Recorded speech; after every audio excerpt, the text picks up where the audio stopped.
Assalamualaikum warahmatullahi wabarakatuh. Semangat pagi. Terima kasih kepada anak-anak yang sudah bergabung di mata pelajaran kimia. Untuk hari ini kita akan mempelajari tentang pengertian reaksi reduksi dan oksidasi. Dalam mata pelajaran ini nanti kita akan menerangkan atau mempelajari apa itu reaksi reduksi dan oksidasi sebagai satu, pengikatan dan pelepasan oksigen. Kemudian yang kedua, pelepasan dan penerimaan elektron, dan yang ketiga yaitu pertambahan dan penurunan bilangan oksidasi. Nah, untuk yang pertama, pengertian reaksi reduksi dan oksidasi sebagai pelepasan atau pengikatan oksigen. Apakah kalian pernah makan apel? Waktu kalian gigit, kemudian kalian biarkan apel itu, apa yang terjadi dengan sisa dari gigitan itu? Bukankah warnanya coklat?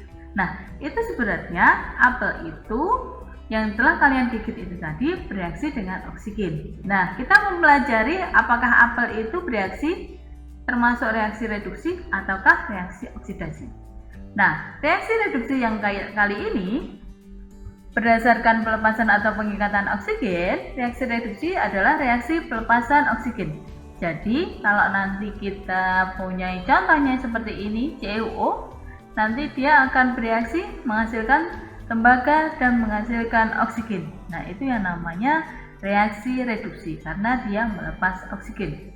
Nah, yang kedua, di sini ada reaksi oksidasi. Reaksi oksidasi pada pengikatan atau pelepasan oksigen, untuk oksidasi dia akan mengikat oksigen. Contohnya kayak apel tadi. Kalau kalian gigit, di mana apelnya bereaksi dengan oksigen, maka dia akan berubah warna menjadi coklat. Nah, kalau yang contoh yang ada di sini, ini contoh reaksi oksidasinya di mana magnesium kalau bereaksi dengan oksigen, dia akan menghasilkan magnesium oksida.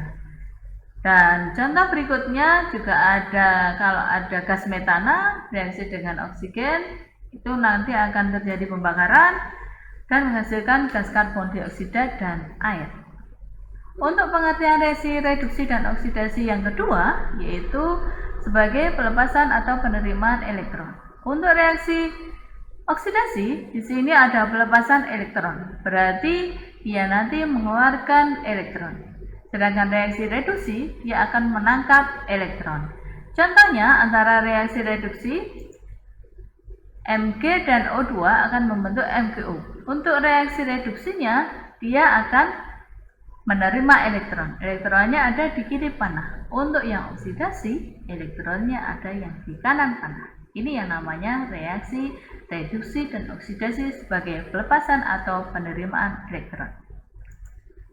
Kemudian untuk pengertian yang ketiga, di mana reaksi reduksi dan oksidasi sebagai pertambahan dan penurunan bilangan oksidasi. Bilangan oksidasi itu sendiri nanti akan disingkat dengan yang namanya bilox. Bilox itu setiap unsur nanti mempunyai bilox sendiri-sendiri. Ada yang mempunyai 1, 2, 3, bahkan lebih.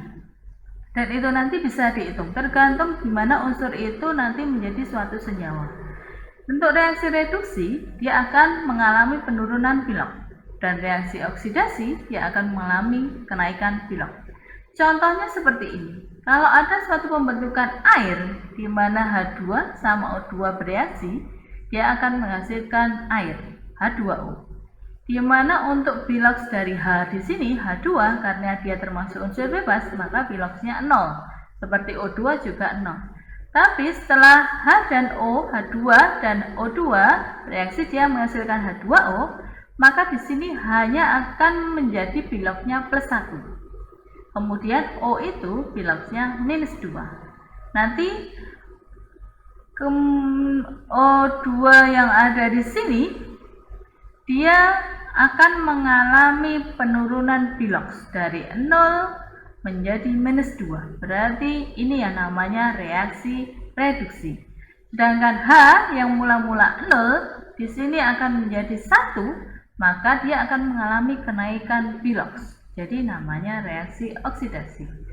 Sedangkan untuk yang ini contohnya yang seperti oksidator, reduktor, hasil oksidasi itu nanti untuk oksidatornya itu zat yang mengalami reduksi. Hati-hati karena ini kebalikan, yang namanya oksidator itu zat yang mengalami reduksi. Jadi kalau yang mengalami reduksi ini adalah O2, maka oksidatornya O2.